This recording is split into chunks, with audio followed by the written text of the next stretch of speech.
So I'm going to use this very short talk primarily to introduce this concept of agentic inequality, by which I mean the potential disparities in power, opportunity, and outcomes stemming from differential access to and capabilities of AI agents. So this is based on work that I co-supervised with Yason Gabriel, and it was led by Matt Sharp and Omer Bilgin. And it kind of stems from the idea that agency, broadly construed, is critically important for the distribution of power and resources out there in the world, and that this landscape of how those power and resources are distributed could be changed when we start delegating to AI agents, and when those agents come into competitive interactions with one another. And so in the paper, we look at two dimensions of agentic inequality, based on the quality of agents and the quantity of agents. Okay, so one thing that we kind of make a point of in the paper is that actually the introduction of agents into our world could actually be a kind of equalizing force, or it could drive inequality. And so we can think about kind of different implications of this.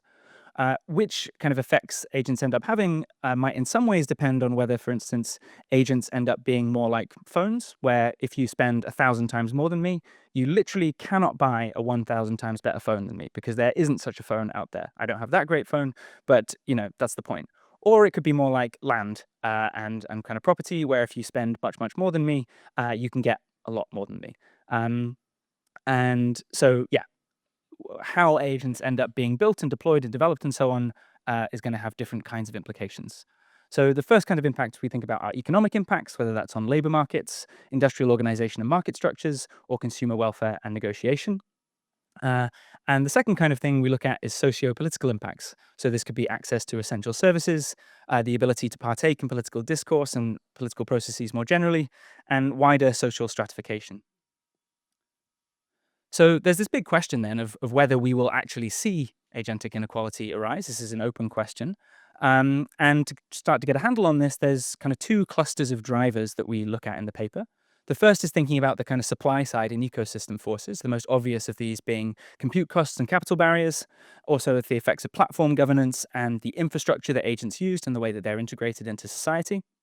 And then secondarily, there are these socio-political and institutional forces. So here we're thinking about economic incentives and market dynamics, digital literacy and human AI interactions, and geopolitics and jurisdictional fragmentation, depending on where and how agents are deployed, as well as governance and regulatory efforts. Okay, so that was a whistle-stop tour of some of the kind of main ideas that are kind of scattered throughout the paper. Then there's this question of what now? So if you are convinced, or at least kind of find it plausible, that agentic inequality might be an important dynamic in the years to come, what should you be doing right now? Well, the first thing you can start to do is actually try and measure these effects out there in the real world based on kind of agents deployments and uplift studies. The second thing you might want to do in terms of measuring agentic inequality is more lab-based experiments. So the thing I'm showing on the slides right now is some work that I supervised that was led by Joey Zhang at Princeton, along with Denshi Shen and Peter Henderson, where we look at differently capable agents negotiating with one another in more or less competitive scenarios. And I don't have time to get into the results right now, but one of the more interesting things that we found is that there's actually this kind of non-monotonic relationship between your kind of opponent's capabilities and how well you do in the negotiations, which is kind of strange. You'd think that in general, the more, especially in competitive situations, the stronger adversary you're interacting with, the worse you'd end up doing. This is actually contrary to most of the initial findings that we have so far. And so we're going to be writing up some results on this and sharing those soon. Come talk to me afterwards if you're interested. There are also some interesting normative questions. We can ask actually what kinds of agentic inequality we should be okay with. We currently live in a world where people with more money can spend that money on better lawyers in order to reduce the risks that they're convicted of a crime. That has always struck me as kind of weird, but is nonetheless the world that we live in. And we might see similar kind of dynamics emerging when we can delegate to AI agents as well on our behalves. Next, there are kind of technical and infrastructural levers that we might want to pull.